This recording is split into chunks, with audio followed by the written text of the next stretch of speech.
ഇന്നേ നമുക്ക് കുറച്ച് തെരണ്ടി മീൻ കിട്ടിയിട്ടുണ്ട്. തെരണ്ടി എന്ന് പറയും. നിങ്ങളുടെ നാട്ടിൽ എന്താ പറയണേന്ന് എന്നോട് പറയണം കേട്ടോ. ഇവിടെ ഈ നാട്ടിൽ തെരണ്ടി എന്നാ പറയണത് എറണാകുളത്തൊക്കെ. അപ്പം ഞാനത് കറി വെക്കണത് നിങ്ങളൊന്ന് കാണിക്കാം. ഇന്ന് അത് നമുക്ക് ഉണ്ടാക്കി കഴിക്കാം. ഓക്കെ, വായോ. ഇതിനായിട്ടേ ഞാൻ കുറച്ച് തേങ്ങയും മുഴുവൻ മല്ലിയും മുളകും എല്ലാം കൂടി വറക്കുവാണേ. കുറച്ച് ഉള്ളി, ചെറിയ ഉള്ളി, കുറച്ച് വെളുത്തുള്ളി, ഇഞ്ചി, വേപ്പില എല്ലാം കൂടിയിട്ടാണ് ഞാൻ വറുക്കുന്നത്. വറുത്ത് അരച്ച് കറി വെക്കാം. ഓക്കെ,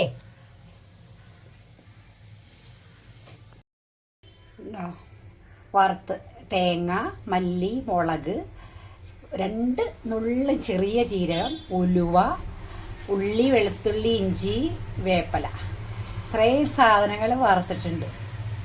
വറുത്തിട്ട് നമുക്ക് അരച്ചെടുക്കാം. അരച്ചെടുത്തിട്ട് കുടംപുളി ഇട്ട് കറി വെക്കാം. ഇനി എന്താ, ചട്ടി വെച്ചിട്ട് നമ്മൾ വെളിച്ചെണ്ണ ഒഴിച്ചിട്ട്, ഉലുവ പൊട്ടിക്കണില്ല. ഉലുവ നമ്മൾ തേങ്ങയിലിട്ട് വറുത്തതാണേ, അതുകൊണ്ട് ഉലുവ പൊട്ടിക്കണില്ല. അതെ, അടുത്ത പരിപാടി ഉള്ളി താളിച്ചു, 2 പച്ചമുളകും വേപ്പിലയും ഇട്ട് താളിച്ചതിന് ശേഷം നമ്മൾ അരച്ചു വെച്ചിരിക്കുന്ന അരപ്പ് അതിലേക്ക് ഇട്ടിട്ട്, അരച്ചു വെച്ച അരപ്പ് അതിലേക്കിട്ട് ഒന്ന് മൊരിഞ്ഞതിന് ശേഷം ഒരു പച്ചമണം ഉണ്ടാകാൻ സാധ്യതയില്ല, നമ്മൾ വറുത്തരച്ചതാണ്. അപ്പം അങ്ങോട്ട് താളിച്ചെടുക്കുക. നന്നായിട്ടൊന്ന് താളിച്ചിട്ട് കുറച്ച് ഉപ്പ് കല്ലുപ്പാണ് ഞാനിട്ടത്. ആവശ്യത്തിന് ഉപ്പിടുക. വേണമെങ്കിൽ നമുക്ക് അവസാനം ഇടാം കേട്ടോ. ലാസ്റ്റ് നമുക്ക് ഉപ്പ് നോക്കിയിട്ട് ഉപ്പ് ഇട്ടാൽ മതി. പുളിവെള്ളം, കുടംപുളി തിളപ്പിച്ച് വെച്ചിട്ടുണ്ട്, അത് ഇടുക.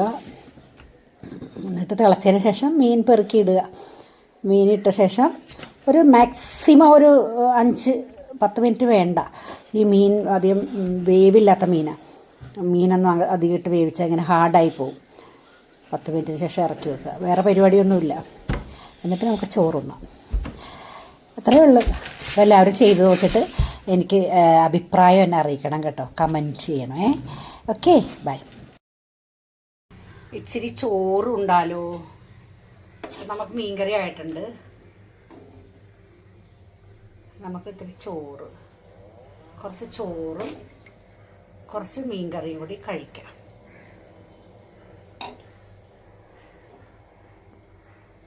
കഴിക്കാം അല്ലേ.